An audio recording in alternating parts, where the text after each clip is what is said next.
Good evening, ladies and gentlemen. Welcome to RickCast on this beautiful Friday night, the 9th of May, 2025. I hope everybody's having a wonderful. Hey, congratulations. You made it to Friday. You're done. The week is done for you. It is time for you to relax. Hopefully, you're having a ice cold beverage of some kind, maybe a cigar or smoking a pipe from the Catholic Pipe Company or many different things. Maybe sitting back, listening to a little bit of Enoch. Who knows? Good times. And I hope to usher you into the weekend with a little bit of fun. We're gonna do some talking tonight. That's what we do here on RickCast. I guess I got to do a mea culpa. I got to do a mea culpa right off the bat about a Twitter exchange. Twitter doesn't like me and my personality. It just doesn't. I just don't. I don't have a lot of positive encounters on Twitter. And I guess that's more from my just my attitude more than anything else than anything. But we'll clear that up right off the top. But then we got the GOP blocking Planned Parenthood funding, which is a tough position for Catholics because we are given no choice in the election season, right? Vote for the Republicans because they'll defund Planned Parenthood and blah blah blah blah blah and all these other kinds of things. And our alternative is the left, which wants to sacrifice babies at everywhere. So we're kind of between that rock and that hard place as far as it comes to actually trying to participate in local government, if I can put the words together. So we'll talk about that. Then we have Vivek Ramaswamy officially being endorsed in Ohio. I don't know. I don't like Vivek. Never did. Well, I'm not gonna lie. I did for a while. But after his meltdown on over the Christmas break over H1Bs, he's nothing. He's a politician, right? He's a politician. So we're gonna do that. Libs. The knives are already coming out by the Libs after Pope Leo the 14th. And we will talk about that, break that down. There's a little bit of media malpractice in my regard. Not because of the allegations. We're not dismissing the allegations. We're not saying the allegations are blah, blah, blah. But the fact that now that Pope Leo the 14th seems to have biases or leanings that are more traditional, right? The LGBTQ stuff and some of the other things that he's come out with, being more Christ-centered and not as, at least as the first 2 days, really, not being as social justice-y as Pope Francis, the left's knives are out automatically coming after him. That little bit of media malpractice, in my belief. And it looks like the Trump administration wants to suspend habeas corpus. Legally, it's kind of, I look at the suspension of habeas corpus the same way I look at Bill Belichick dating a 24-year-old. Legally, is it fine? Maybe, technically. Is it bad in the long run? Yes, absolutely. Yes. And I was able to I managed to connect Bill Belichick and his 24-year-old girlfriend to habeas corpus. You won't get that anywhere else except here on RickCast, which is why I want you guys to like, subscribe, share, and hit the notification bell. Little sad tonight that Rumble is having problems. Rumble is having the problems, so we're not streaming there tonight, which is, it makes me sad panda in that regard, because I like streaming to Rumble. But it is what it is in that regard. Oh, I'm sorry, I forgot to save Twitch. Twitch, get on here. My one Twitch user is probably like, "What are you doing, Rick?" Don't worry, buddy. I got you. You're here. Hopefully, there he is. Can't forget my man, my one dude on Twitch who watches this show. You are my beacon in the in the land of Twitch. So thank you. But yeah, we got a couple other things to talk about. Disney is going to license out its theme park to Abu Dhabi. Little interesting there. And then finally, there's an op-ed about how Hollywood does not deserve the 100% tariff. Let them die, blah, blah, blah, blah, blah. We'll talk about that. And of course, your comments, your questions, anything you guys want to do, get involved in the show, makes it that much better than me just, popping off at the mouth for an hour. But it is what it is. Fridays, especially as it gets a little bit warmer out, and it is starting to get nice. The sun is still out there. So, people go out and do your fun things. All right, ladies and gentlemen, let's get to the first thing. Let's get to it. I'm I don't know. I'm getting cooked, and I guess I need to explain myself in a way that is not writing wise. Am I an okay writer? Yes, I wrote a book. It's 70 pages, but technically it's more like a pamphlet, but whatever. But I've always been a better orator than I have been a writer. So platforms like social media where I have to write things don't really benefit me because apparently I come off as Oscar the Grouch, and I don't know who's another angry cartoon character. I don't know. I come off as a cross between Oscar the Grouch and Cobra Commander online, and that's not my intent, but apparently it is. So pray the rosary. Nice account, great account. You know, they promote praying the rosary. Love it. They're great. This is the second post I saw where people are pointing out that the official pontiff account has not been updated with Pope Leo XIV. This needs fixing. This is ridiculous, and blah, blah, blah, blah, blah. Oh, okay, I understand. I get it. However, A, the Vatican has its own pace and timing, and B, traditionally, this is where people are misinterpreting what I'm saying. The thing I said is he is not officially installed as the Pope until May 18th.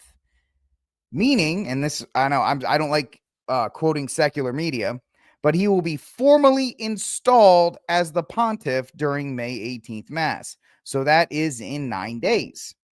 Pope Leo XIV will be formally installed as pontiff when he holds his inaugural public Mass at St. Peter's Square on May 18th. That's it. He is the Pope. People are like, well, Rick, when he said yes, he's officially the Pope. Yes, of course he is. I am not denying the validity of Pope Leo XIV. I spent all day yesterday and today celebrating the fact that he is now the Holy Father. I am happy that he is the Holy Father. I'm just saying we shouldn't wig out and freak out about X accounts because the Vatican, in whatever mindset it has, and I could be wrong, wouldn't be the first, won't be the last, will not actually change the account until he is officially installed. That's all I'm saying. People are acting like I'm trying to discount the Holy Father. Nothing could be further from the truth. I am very pleased and very happy that he is there. He did the Gloria in Latin this morning, and the Mass was beautiful, and he's wearing the vestments, no red shoes, not a big deal.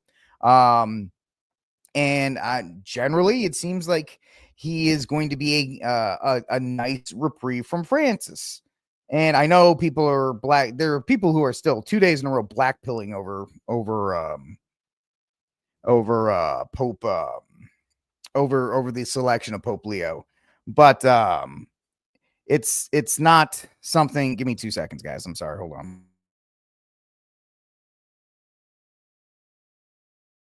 But it's not something to the fact that people are still doom scrolling over is ridiculous. It's absolutely ridiculous. Get over it. I'm sorry you didn't get the person you wanted. He's the Holy Father. Submit to him if you're a Roman Catholic. Part of ours is the submitting to authority. Please just do that. And please stop freaking out about Twitter accounts or X accounts. It doesn't mean anything. And I'm not denying the viability or the validity of Pope Francis. I'm just saying the way I look at it, which I don't know, maybe good, maybe bad. I don't think the Vatican is going to move on changing. Watch, they'll change it tomorrow. And once again, I'm going to look like a big friggin' idiot, a big friggin' poo-poo head. And if that is the case, that is the case. It's okay. I just wanted to provide, some context. I know, Lou, it's been tough. It's been tough for that. So yeah, it's one of those things that are taking place right now. People were being It's okay. It's fine, guys. Just relax. We haven't seen anything yet. So that is my mea culpa. My mea culpa as far as getting into it. I was just trying to provide information to y'all about why the Twitter account, which is the most insignificant thing on the planet, hasn't been updated yet. Hopefully that is satisfactory to most of you. All right, this is RickCast. Like, subscribe, share, hit the notification bell. Don't let it say I never apologized, because I did. All right, ladies and gentlemen, because I'm not trying. My reputation on X is like Schrodinger's reputation. It is at both the worst thing on the planet and, gets destroyed every time I have a problem.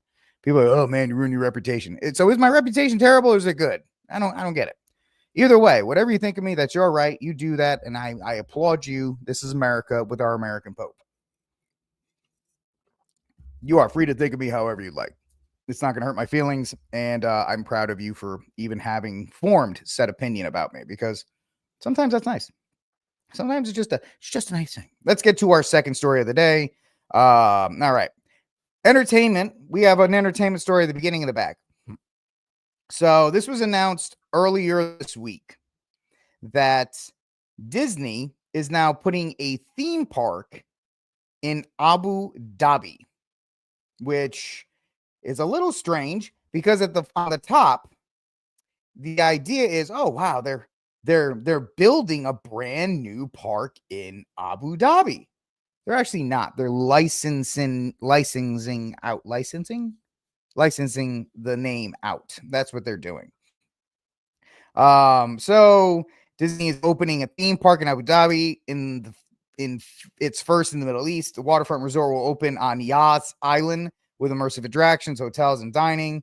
So Yas Island, which I've never heard of, but yeah, well, you're welcome. But Yas Island apparently has it has a Warner Brothers attraction. It's this one place where they all do, and there's not that much room for Disney to set up.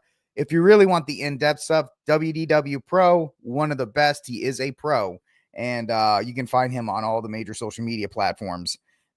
He covered this thing completely in depth.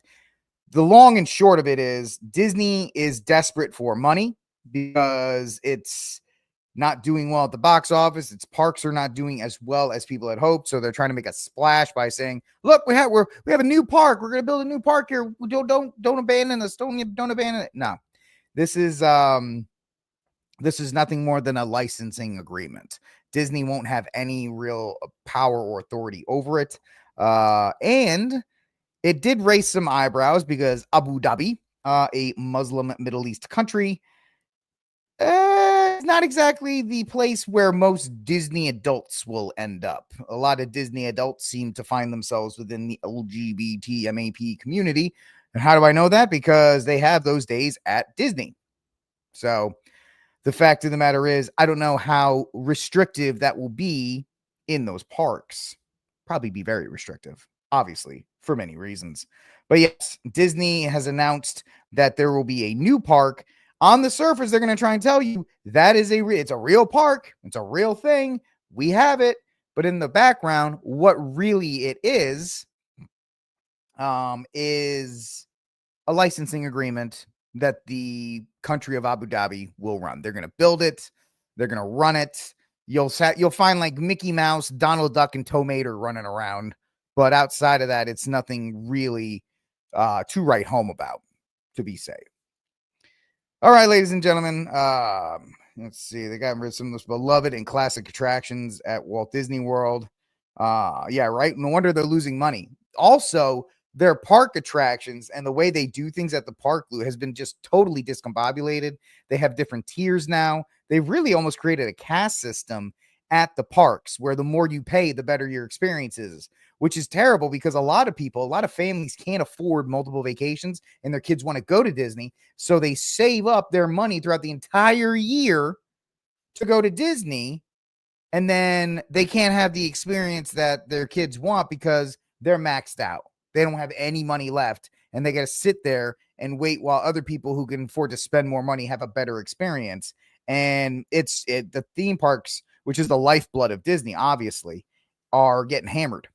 And that's what happens when you're a greedy, shill, awful corporation. Yep. All right, ladies and gentlemen, let's move on to our first story of the night here on RickCast. I want to thank everybody for being here. subscribe, share, hit the notification bell, yada, yada, yada. All right. First story. Really distressing for fellow Catholics and myself once you hear it. Because you're told during the election season every 2 or 4 years that you only have two choices, right? It's the Simpson. Vote for whoever you want. It's a two-party system. What is it? Kang and Krotos? I believe that's a reference. But it's a bad reference, but it's a reference. You're told every 2 and 4 years, especially if you're a Catholic, and my evangelical brothers and sisters who have always been better at pulling the lever for pro-life candidates. I always have to throw that in there. But nowadays, in the last couple election cycles, Catholics have really started to, gather up, at least in the big ones, to push for, hey, we need protections for the unborn and things like that. Case in point, when Trump said he was going to support the bill in Florida that would have done something with abortions, I forget what it is off the top. You got a lot of pushback from a lot of Catholics saying you can't do this.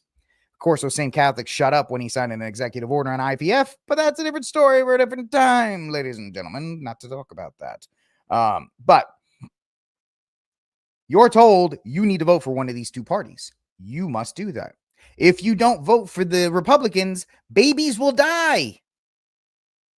And on one part, it is true. There is truth to that.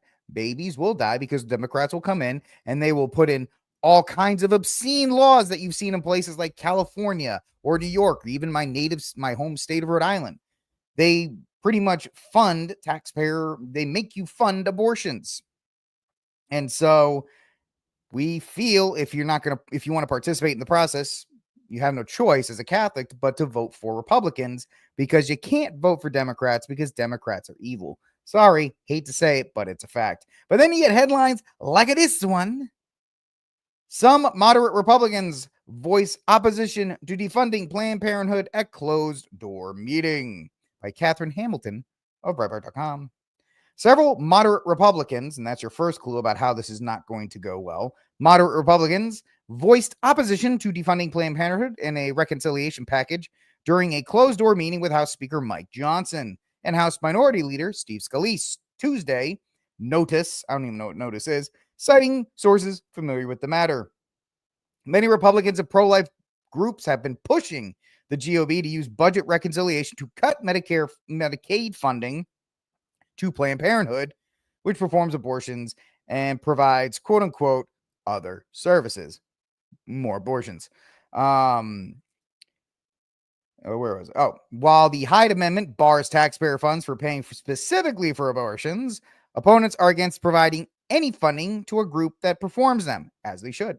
One source told the outlet that Rep. Mike Lawler, Representative of New York, and Brian Fitzpatrick, Representative of Pennsylvania, and Ken Kiggins, which is a great name for Virginia, are among the moderate Republicans who told the House leadership they are opposed to cutting federal fundings to the abortion giant in a reconciliation bill. And this is the problem, because there's two things that have happened here. One, the left has successfully brainwashed every liberal white woman and even moderate women of all races and ages that if you cut money to reproductive care, as they successfully recrafted the narrative, remember, it was just about abortion. Then it was, oh, no, reproductive care. It's reproductive care. Reproductive rights, which is just right to an abortion. When you drill down, you got to get through the first layer of the parfait before you actually get to what they do. But most people don't want to get through the first layer. Well, maybe a parfait, but the actual question, they don't want to get to this. They want to just say, oh, well, people should have rights to reproductive health. Well, what is reproductive health? And of course, the left has kind of bundled in IVF and some other things that have nothing to do with it into this.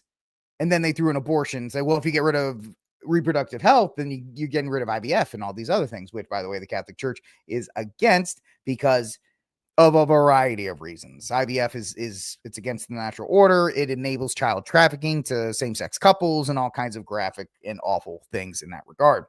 But when you have the message that we have lost the message. The only time we really even saw the message being pushed correctly was with Trump in 2016. And it was the third debate when they were talking about it, and they was like, third care abortions when they rip the baby out of the womb. And Hillary Clinton didn't know what to do because nobody had actually ever talked about what an abortion in the third trimester was. And she was just shocked because there's no retort to the actual fact that abortion is murder, that it is the murder of young babies, innocent babies in the womb. And as Catholics, we cannot support this kind of stuff. In New York, supposedly a Catholic state, really because of New York City, but, Cardinal Dolan, who's too busy playing kingmaker and not advising his flock on how to actually vote. I don't hate Dolan, but I wish he was more vocal in his opposition to these things. I got like a whisker here. It's killing me. And so that's the problem when you have these moderate there's no moderate Democrats. I mean, there are a couple. Don't get me wrong. There are a couple, but when it comes down to it, when, Hakeem Jeffries or Nancy Pelosi or any of these people say get in line, guess what? They get in line. They don't say no to them. Unlike Republicans who are like, I don't know. So as you can see right here, these three quote unquote Republicans, which probably, of course, they don't have to do this anymore because they took, what do they call it? They took pro-life positions out of the plank of the GOP party in 2020. Nobody knew. No, it was either in 2020 or 2024. And nobody really talked about that.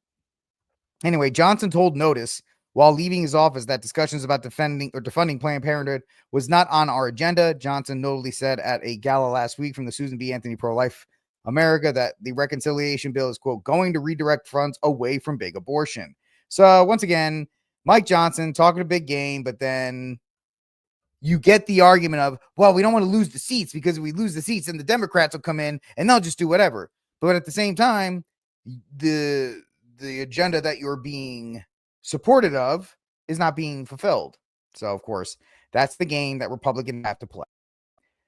Other Republicans were cautious when Notice asked them about the topic. According to the report, quote, that was sort of a closed door discussion. I'm not gonna go into that now, said Jeffrey Van Drew of New Jersey, who used to be a Democrat. Fitzpatrick said before the meeting, Republicans need to, quote unquote, need simplicity in the reconciliation bill, and that he said it was planning to bring the issue up at the meeting. He also contended Republicans should be focused on other policies because who cares about the right of babies when we have GDP that we must get taken care of. And this is the problem, man. When you're like a religious person, myself a Catholic, anybody here watching, when you're a religious person, these values, oh, here we go.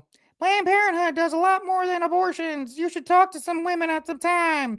Are you going to call me an incel next? Because that's fantastic, because Planned Parenthood gets most of its money and aborts and murders children. Now, are you going to say that the Plan B pill is the other thing? And you're going to, or maybe you'll say mammograms or some other kind of nonsense.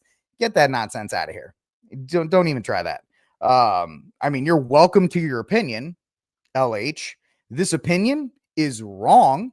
It's cowardly, wrong, and it covers up the murder of children.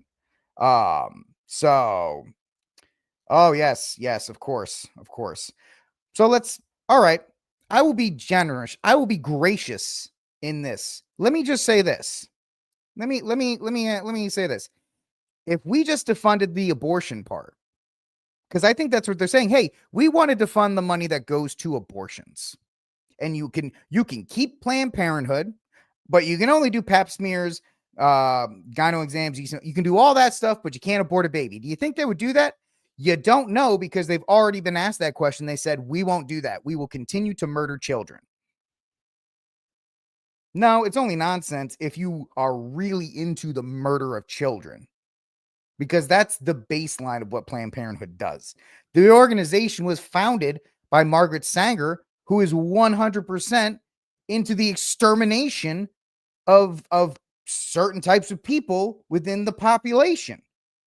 You can't have that heritage and then tell me pap smears. But hey, that's cool, man. Or lady. I don't know who you are. LH is a very androgynous handle. But that aside, Republicans and people of faith need to push on their representatives, and they need to support their representatives, because the fact of the matter is this: if they don't go to Washington and do what they said they would do for you, then all they're doing is filling a chair. And some people are okay with that because they don't want murderous Democrats to come in and push all the agenda that they want, which is the murder and death of children. They celebrate it. And so it is what it is in that regard. It's pretty sad to see Republicans once again cower in the face of anything and not actually have a spine,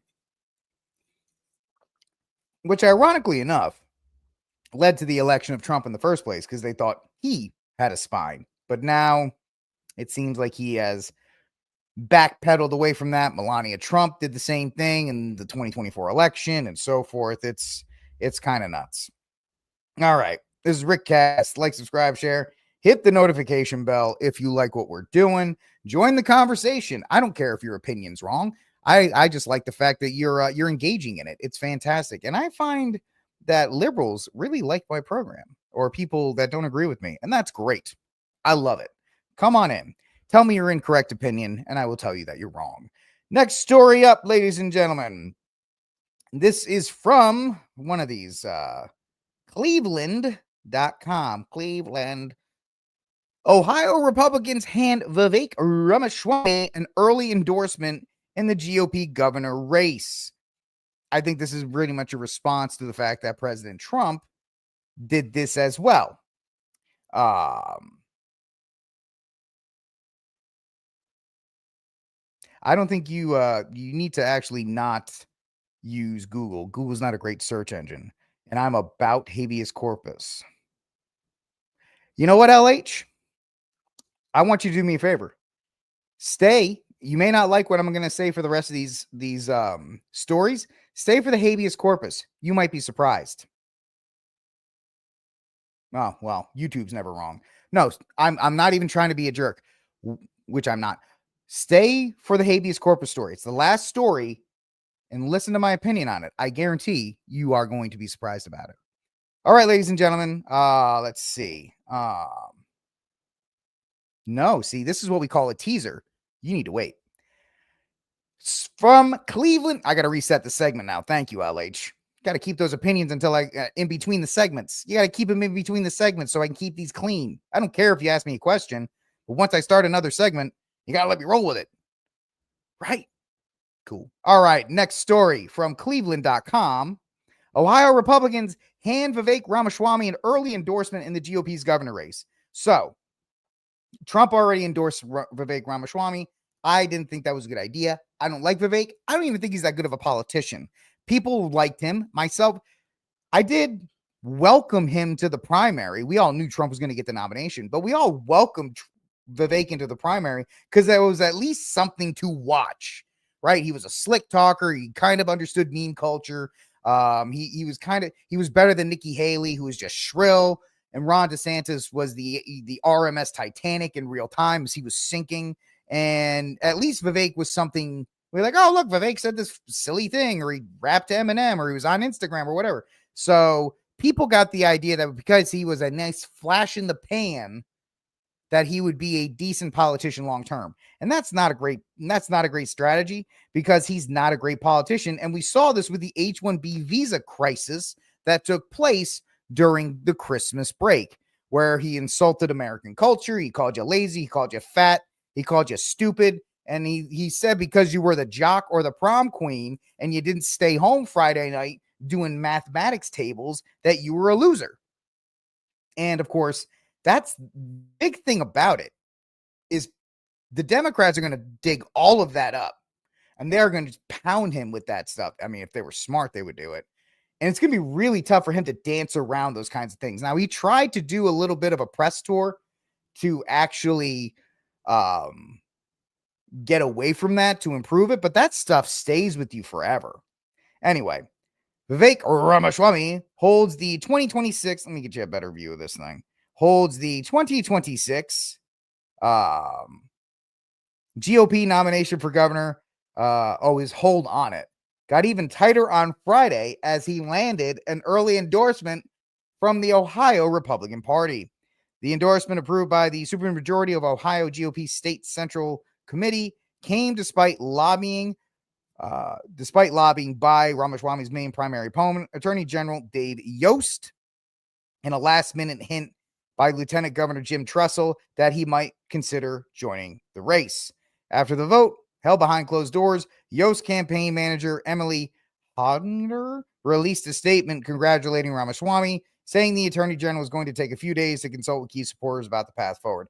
The big problem that I have with this, I'm not a Ramaswamy guy, and when people are like, oh, you're a Republican, I'm not a Republican, I'm a Catholic. That is my political compass. It's not the GOP, it's not the Republican Party, it's the fact that I'm a Catholic. My Catholicism guides how I go to these things. And the fact that Vivek is not a Catholic, an evangelical, or any of these other kinds of things, that will be used against him. Fair or not, that will be used against him. And I don't know if he's ready for that. Secondly, what's going to happen when he's actually in a debate against somebody that is not the GOP primary? Because the GOP primary was easy. Just, be nice to Trump and slap everybody else around. That's a lot different than trying to convince the population of a state that is very diverse and tends to go with vanilla candidates. That's why Governor DeWine has been there for, it seems like, 10,000 years, because the people of Ohio, while Republican and conservative, do not like flashy candidates. Everybody loves J.D. Vance. I don't mind J.D. Vance. Trump barely dragged him across the finish line in the Senate race. Everybody seems to forget that now, but it took a Herculean effort to get him across that finish line because he was a little too flashy for the GOP of Ohio. And that's the thing that Trump's endorsed him and the GOP's endorsed him and all these other people have endorsed him. And the fact of the matter is, why are we so desperate to end the Democratic or end the primary in Ohio so quickly? I mean, when is the election? Is that this year? Is it? It is 2026, isn't it? So yeah. Well, no, it's 2026. It's 2025. Why are they so desperate to end it in May of 2025? Why not let this thing play out? Because once you tie your hands to a nominee, especially this early out, you're stuck with them. And that just spells disaster for everybody. And I don't think it's a good idea, especially with a candidate that is unproven and not very good at pressure, see the H-1B thing, as Vivek thinks he is. If you agree with that, let me know in the comment section down below. If you think I'm full of it, let me know in the comment section down below. I eagerly await your response. I don't like it. I think it's a bad move. Too much adherence. And I think Trump has a terrible record picking people too. He does. It's really right. It just seems really kind of early, Lou, to be like, oh, let's just give Vivek the nomination. Now he doesn't have to prove himself for the rest of it. I don't know. I don't like that. I don't like it. We shouldn't be handing people nominations. They need to win them. But I guess in the age of Trump, we just kind of do whatever he says, right? Even though I don't like that at all. All right, this is RickCast. Like, subscribe, share, hit the notification bell. I'm going to move this story up just because, I don't want to make LH wait any longer, even if she's still here. From thehill.com, the White House is actively looking at suspending habeas corpus in immigration crackdown. Bad Trump. I know. I am also frustrated, as many of you are, with the lack of immigration, the lack of deportations. I hate it. I think we should have had a lot more deportations at this point, and the fact that you've had judges superseding their power and putting restrictions and detentions and moratoriums and all these extra things on top of the Trump administration, when no other executive branch, these things kind of came out of nowhere. Even when other executive branches were deporting people, all of a sudden you had these judges that think, oh, well, you can't do this. Well, it's part of the executive. Nope, can't do it. Well, it's under DH. Nope, can't do it. Well, it's under the pay. Nope, can't do it. All right, well, I'm going to invoke this. Nope, you can't do it. The fact of the matter is, let me just ask you this.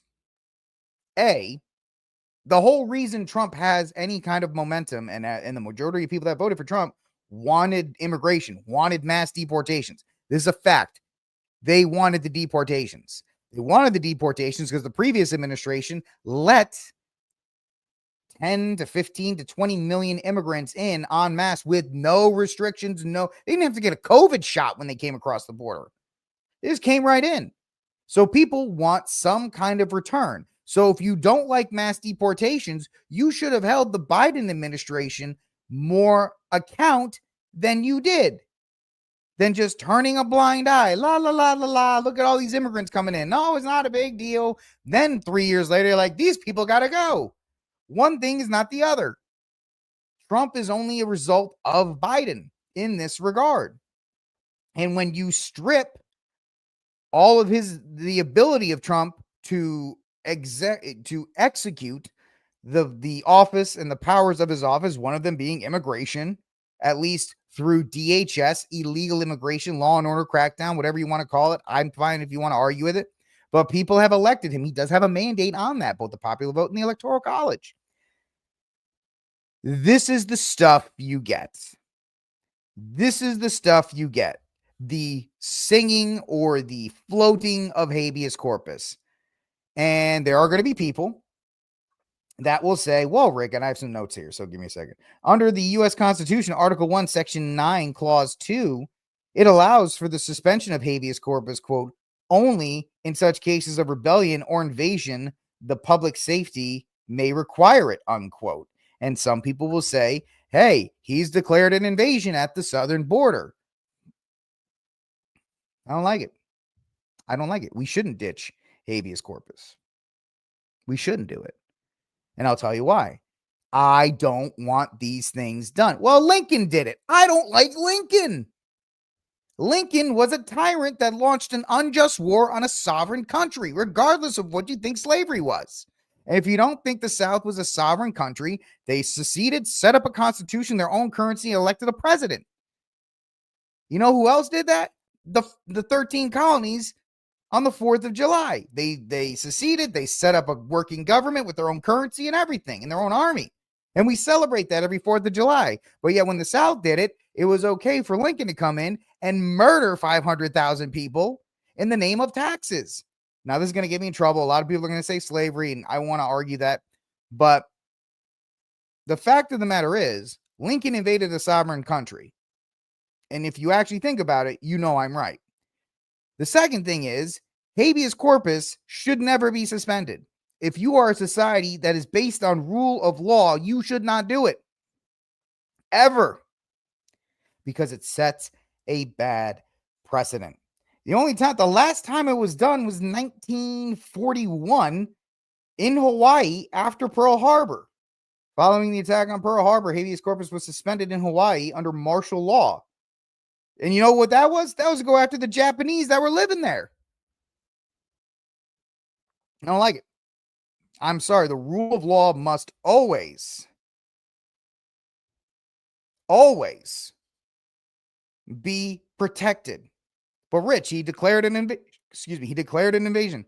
I get it. And I understand. I do understand that the people who are supporting it right now are supporting it because they are frustrated with the lack of action on immigration. I am frustrated too. People who are here illegally, this doesn't happen in Mexico. This doesn't happen in Canada. This doesn't happen in many places. If you break into that country, they boot you out. But yet, I don't like it, but I see why Trump is going to this, because at this point, the judges that didn't do anything under previous administrations, Biden, Obama, George W. Bush, pick your one. I don't care. So here's the thing. Due process is the big term today. Illegals, here's their due process. Like this 19-year-old girl, the one in Georgia, I believe, that everybody's freaking out about right now. She was pulled over because she committed a crime. Now, driving without a license, is that a terrible crime? No, but it is technically breaking the law. It's like a 2-day jail sentence and a $500 fine. It's a law on the books. She admitted to being here illegally. She had her due process because it is, hey, she didn't have a driver's license. Okay, you don't have a driver's license. You're here illegally. That's your due process. You were given that. You actually have to be deported because you don't have status here. That's the whole thing with that. With the whole due process aspect. The due process thing is being kind of inflated and conflated because people are trying to slow down the system. So I don't they could hire more immigration judges. I mean, that's not a bad solution. But for 20 million, even 15, even 10 million people, how many immigration judges do you have to go through? Plus the legal proceeding for somebody that actually doesn't have the constitutional rights to due process.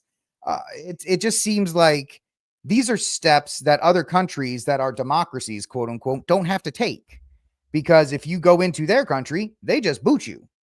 So the whole due process thing is the fact that, hey, you were arrested, you were brought to the police station. The police said, "Are you a U.S. citizen?" I'm not a U.S. citizen. I don't have a visa. I don't have anything. I'm here illegally. I'm not even a dreamer. I'm not even throwing them in. I am here illegally.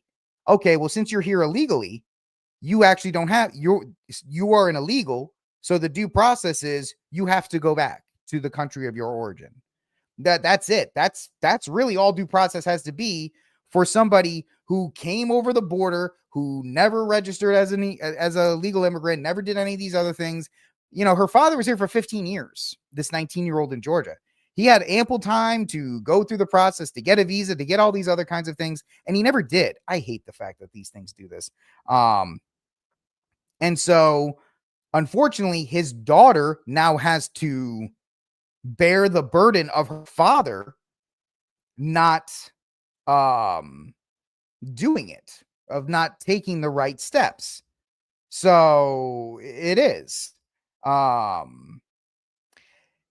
LH, I will give you that. The conservative counterpoint is that previous administrations changed the definition of what a refugee was.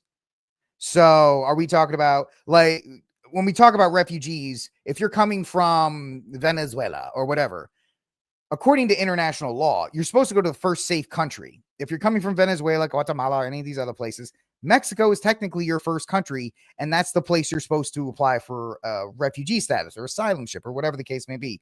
These people and those governments know this. They speed past these people right through to the U.S., which is not the first country of origin. So there's a whole, I will tell you this. I believe the entire system is messed up and destroyed and needs a lot of work. But you have to understand the Trump administration made a promise. They were elected on deportations. Judges are stepping over and putting themselves in positions that they were never meant to have. By the way, the Senate could strip them of these jurisdictions, which is given to them in Article 1, the powers of the Senate, the powers of Congress. Congress sets the jurisdiction for the at least the federal circuit judges. They could strip them of any of these things that they had. They could even strip the Supreme Court of whatever jurisdiction. They just don't do it because they're cowards. But it is what it is. And you have to understand that the Trump administration is going to try and do what they said they wanted to do with the deportations. And the issue at hand is, if these judges keep stepping in to jurisdictions that they really don't, the district court can't order the Border Patrol to stop doing their job or any of these other things. They don't have the authority to do so. But you're going to get messages like these. Question back there first. I have two quick questions. First, President Trump has talked about potentially suspending Habeas Corpus to take care of the illegal. Terrible audio. I'm sorry. When could we see that happen, do you think? Well, the Constitution is clear, and that, of course, is the supreme law of the land, that the privilege of the writ of habeas corpus can be suspended in a time of invasion. So I would say that's an option we're actively looking at. Look, a lot of it depends on whether the courts do the right thing or not. At the end of the day, Congress passed a body of law known as the Immigration and Nationality Act, which stripped Article 3 courts, that's the judicial branch of jurisdiction over immigration cases. So Congress actually passed, it's called jurisdiction stripping legislation.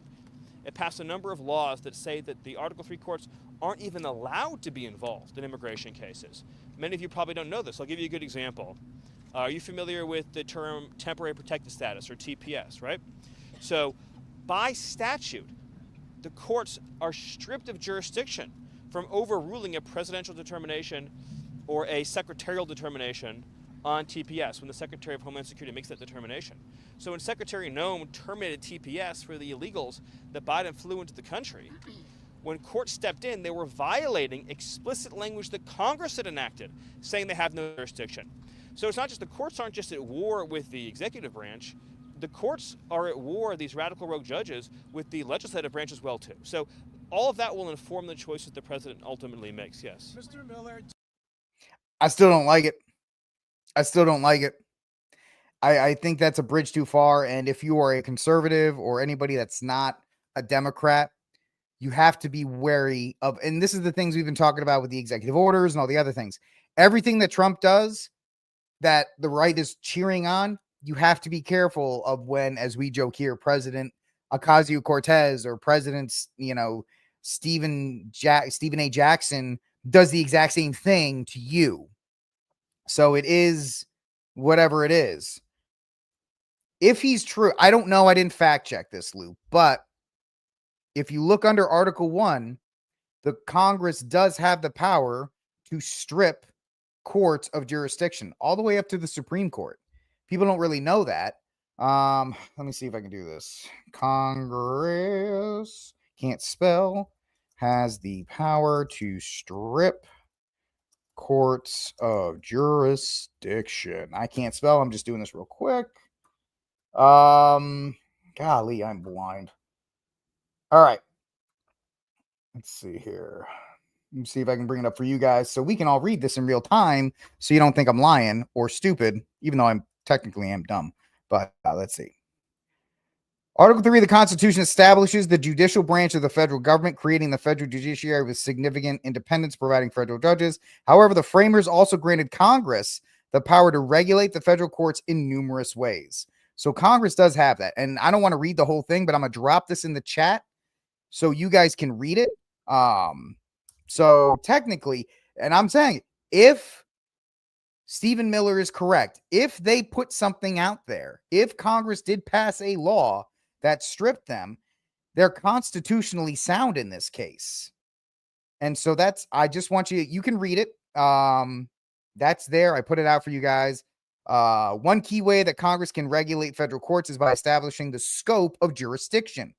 Article 3 authorizes Congress to determine what kinds of cases inferior courts have jurisdiction to review. Additionally, Article 3's exceptions clause grants Congress the power to make quote-unquote exceptions and regulations to the Supreme Court's appellate jurisdiction. Congress sometimes exercises this power by stripping federal courts of jurisdiction to hear certain classes of cases. And on occasion, Congress has eliminated a court's jurisdiction to review a particular case during active litigation. So there may be the checks and balances. LH, you're right. Balance of power. But also understand that the court's power is not independent and not sovereign, if that makes sense. They have the ability, because Congress, not the president, was supposed to be the supreme power, right? That was supposed to be where the balance of power was. The executive was supposed to be like a prime minister, kind of like a figurehead role, not the things that he does today. And the courts were really just supposed to be like an umpire, for lack of a better term, when Chief Justice John Roberts said calling balls and strikes. Congress is where the authority is supposed to be. So if Miller says that Congress passed this law, then constitutionally speaking, they're playing with a full set, with a full deck of cards, even though I will still state that I don't like going to habeas corpus. I don't like the ditching of habeas corpus because I still believe the rule of law and those things should be done. Now, some of you, please beat me up in the comments if you want. Well, they're illegal. They don't need them, blah, blah, blah. I invite everybody to jump into the fray and let me know what you think in that regard. But yes, I'll just say, I don't like the suspension of habeas corpus. I don't want that done. But at the same time, the courts don't have sovereign authority. They can be stripped by Congress. Now, Congress doesn't do it because they're a bunch of cowards and they like to say, oh, well, the Supreme Court's the law, because most of them don't even understand the freaking Constitution to begin with. Most of them don't even know. Hey, they're like, yeah, you could strip the courts of their jurisdiction. They'd be like, what the hell is jurisdiction? I don't know what you're talking about. Because they're dumb. They're dumb, they're fat, they're lazy, and all they want is the people in Congress. They just want to raise their profile so they can get jobs post their congressional run, whether it's at a lobbying institute, whether it's at a college, something like that. The only thing outside of people like Massey and Rand Paul, the only thing most people do in Congress is sit back, collect a check, and waste your and our money.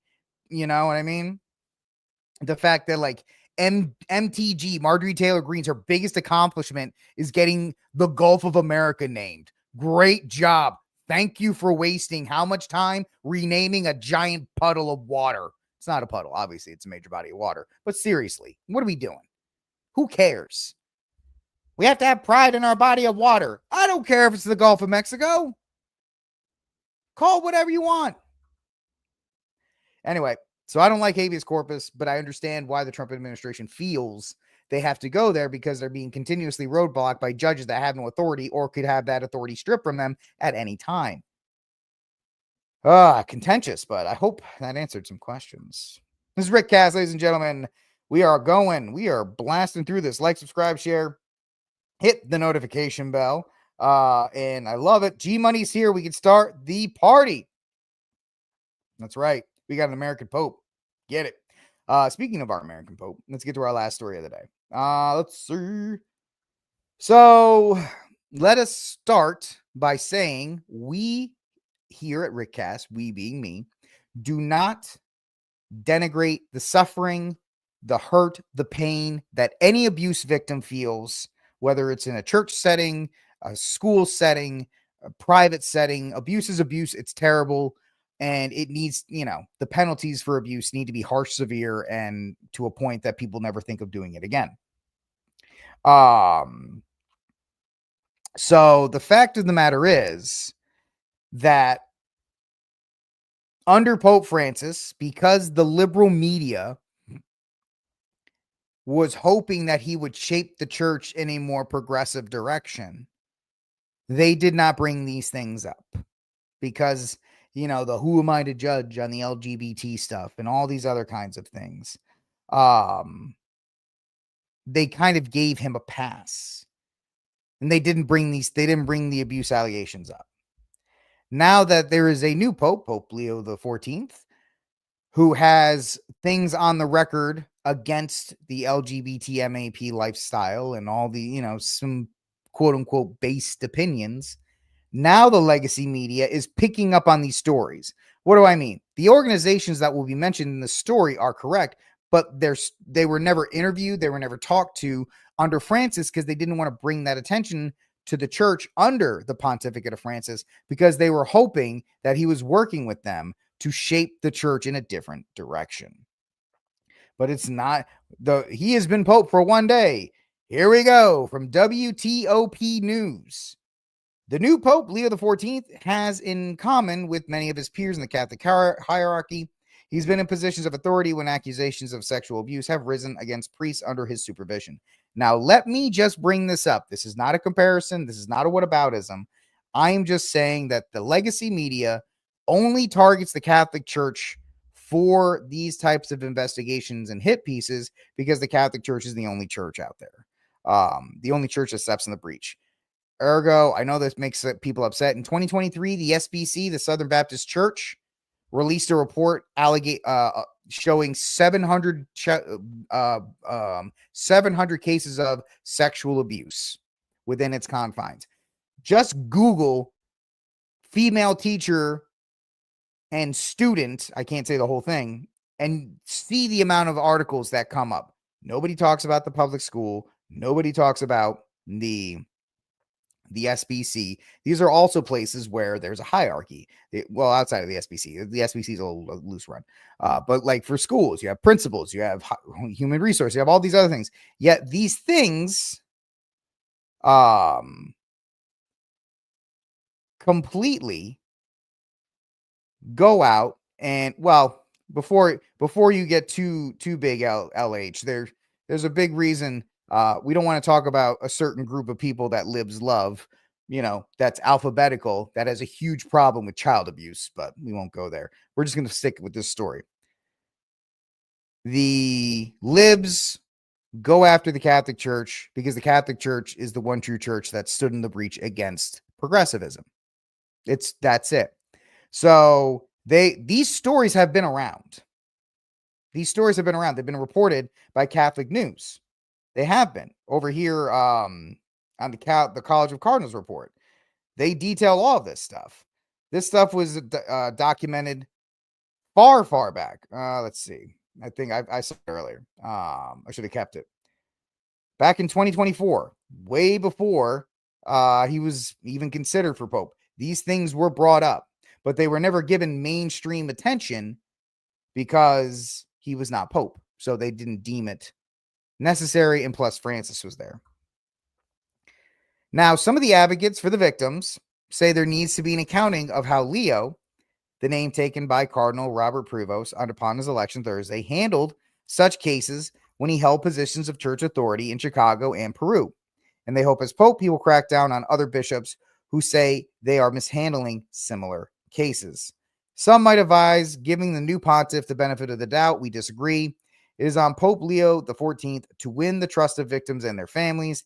Anne Barrett Doyle, who came to Providence in Boston, she was part of the movie Spotlight. She was one of the people in that the movie was based on. And I get it. This is a stain on the church's history. It is. We can't run from it because it happened. The Catholic Church is infallible, except the people running it are fallible, and they're prone to temptations, and they're prone to a lot of things. Now, of course, there are little tidbits in the statistics and the data that a majority of the abuse came by clergy that were not supposed to be there. Now, that's not all of them, and I'm not trying to whitewash it, and I'm not trying to excuse it. The fact of the matter is, Pope Leo may need to attack this head on and engage it to such a point where we can restore even more confidence in the Catholic Church, because that's what they always say. Oh, well, they have even louder with Crowder. I love the louder with Crowder guys. I was watching him this morning. Josh Feinstein, funny dude. He was like, the Catholic Church has a problem with kids. Nobody mentions the SBC. Nobody mentions public schools. Nobody mentions of many other places where children are abused. It's just the Catholic Church has been spotlighted because it is the enemy of progressivism. That you can't ignore, that you can't deny. Which is why it would be nice if Pope Leo, and I'm not saying for him to do this right away. I mean, the guy's trying to figure stuff out. Would make this a point in his pontificate to bring more accountability to those who violate the priesthood. Right? Back in the day, I always like to tell people that don't know this, the Catholic Church had a different way of dealing with, those who broke the sacred trust of being a priest. If there were any of these allegations, because in the Catholic Church, we believe that men's hands, they're blessed. We believe in the transubstantiation, that he turns bread and wine into the actual body and blood of our Lord and Savior, the consecrated hands. And so back in the day, they would take the hands, if you were convicted, and they would just dig and they would scar the hands of these priests, because you can't unconsecrate hands, but you could scar the crap out of them. So that way, everybody around the world, when everybody in that land knew that if you saw a guy whose hands were all scarred up and bloodied, that guy was not to be trusted. And then they would toss him to the local authorities.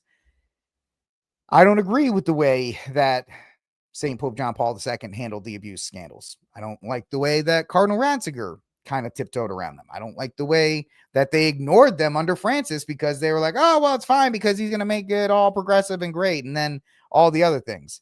But the fact is, you see how quickly the media turns. And we argued most people argued all day yesterday that Pope Leo wasn't even Pope, or he was too liberal. He was a Francis too. He was all this other kind of stuff. These kinds of articles coming out this quickly has to tell you that he's not exactly a blueprint for Francis II. Because if he was, the legacy media would give him more of a berth. They would give him more of a wide berth. But because he is not, the knives are out already coming after him. Now, we'll read it from the College of Cardinals report here, all about this stuff. Let's see. Most recently, questions were raised about Provost's knowledge and handling of abuse allegations in his former diocese of Chicago. 2 priests were accused of molesting 3 young girls, with allegations surfacing in April 2022. During his tenure as bishop, the case has been a source of frustration for local Catholics due to a slow process and unclear resolution. Some accusers have claimed Provost failed to properly investigate the allegations and covered up for the accused priests, but the diocese has firmly denied this, stating that Provost followed proper procedures. They stated that Provost personally received and attended to the victims. So we have these things that were covered all the way back in 2024. Transtancel's false accusations against Cardinal Francis Prevost. This is from zenit.org. I don't even know where that is. But the affirmation by the Fourth Power Program that Cardinal Robert Prevost would have covered up for the priests and that would have remained silent in the face of complaints does not correspond to the truth. So there are, as with everything, 2 sides to this story. And he reportedly opened the initial canonical investigation. He also encouraged the victims to take the case to the civil authorities. July 2022, Prevost sent the results of the investigation to the Diocese of the Doctrine of the Faith for review. His supporters stress that he has documents from the DDF and the papal Nancler. I'm kind of an idiot. Nancler in Peru, which also indicate that he not only attentive to the presumed victims, but he did all required in church law following procedures set out for these cases. Now, of course, in May 2025, allegations emerged that the diocese paid $150,000 to the 3 girls to silence them. Described as longtime public critics of Prevost, the girls reportedly blame him for covering up their abuse by the priests. These allegations, reported in Info Vatica, described the Peruvian scholar, which was the subject of the national television report, including an interview with the girls last fall, as a, quote, stone in the shoe of Cardinal Prevost. I will drop this also in the chat if you want to take a look at it and read it for yourself as well. So, of course, this story does say a little bit towards the bottom. They do try to go both sides here, so I will give them credit. No one has accused the Pope of any action of abuse himself, nor is he accused of what many Catholic bishops worldwide have done, knowingly keeping confirmed abusers in public ministry, in what has been defined a deafening scandal for the Catholic Church. Completely agree. That should be terrible. He has been accused of falling short in his responses to the cases in Chicago and Peru. That's what they're trying to. He didn't do enough. That's the focus of this. They're saying he didn't do enough, which that cardinal report shows that there were multiple things that he did, but they paid $150,000. I don't know the source of that. I'm not going to go into that anymore than the fact that it is an unfortunate thing that took place. And I don't know much about it, but I will say, I hope the Holy Father takes this and runs with it, as far as making it a point to once and for all remove any abusers in the church. We shouldn't hide them or move them around, and so forth. You're right. That's the thing about this article, LH. You know, he just got there and they're already slapping him with, oh, well, he did this. And it's like, well, maybe that's something he wants to do. We don't know what his pontificate's going to be yet. But just understand, because he's not looked at the same way as Francis, he's not going to get the graces that Francis got. And that's just a shame, because that's how the media plays these things.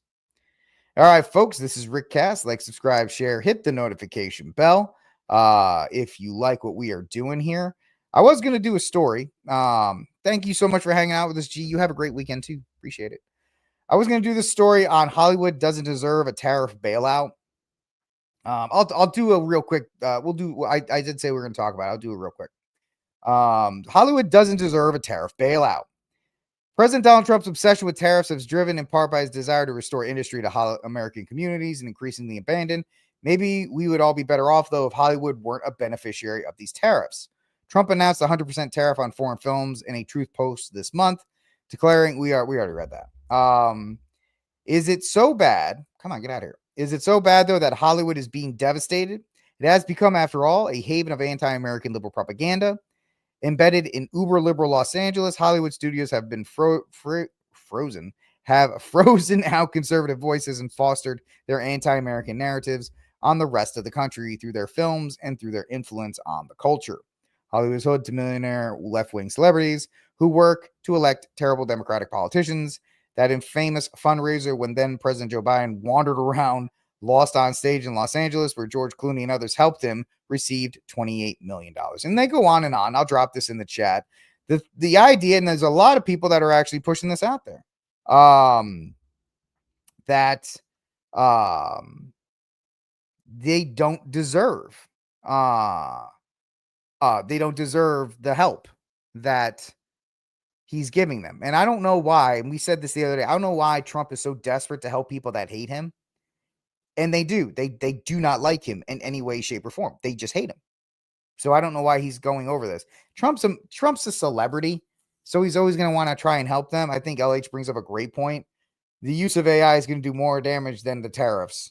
The thing with AI is they're coming. The AI is already there. They're just not, they just can't use it yet. They already use AI. That movie, The Brutalist, I didn't see it, but I've heard from Chris Gore and a bunch that they used AI to shape his voice, his accent. They either cut it down or built it up.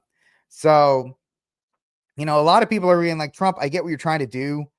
Yeah, movie making is our greatest export and we export culture. But if you're a market guy, you gotta let that crash. Plus, Georgia, Illinois, Delaware, there's a bunch of states that already offer tax credits for filming in those places. So does the tariff even work if Hollywood just moves to Georgia? I mean, they're trying to do it here in Texas. Dennis Quaid and Matthew McConaughey, they're all trying to make the case that Hollywood should come to Texas now. Hey, LH, I want to say thank you so much for hanging out with us. I appreciate the debate back and forth. You have fun dancing. All right, ladies and gentlemen. So we're going to wrap it up. All y'all go out and do your fun stuff. It's 8 o'clock Eastern time. I've taken more enough of your time. I appreciate every single one of you guys hanging out with me here in RickCast. Do me a favor on your way out. Like, subscribe, share, hit the notification bell, and let me know. Wrong button. Let me know what you think of the show. Leave a comment in the comment section down below. I will talk to you all on Monday. You all behave this weekend. God bless. And until that day comes, free Dexter Taylor.